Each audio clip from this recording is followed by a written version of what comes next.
السلام علیکم۔ بسم اللہ الرحمن الرحیم۔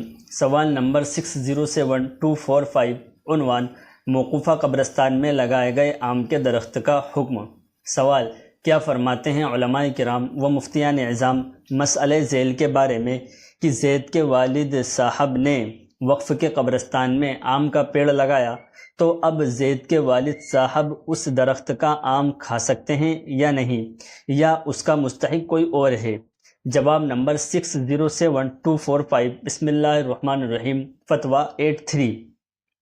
صورت مسئولہ میں زید کے والد نے اگر موقوفہ قبرستان میں وقف کی نیت سے پیڑ لگایا تھا تو وہ پیڑ وقف ہو گیا۔ اب زید کے والد کے لیے اس سے انتفاع جائز نہیں ہے، اس کا مصرف وہی ہوگا جو وقف کا ہوتا ہے۔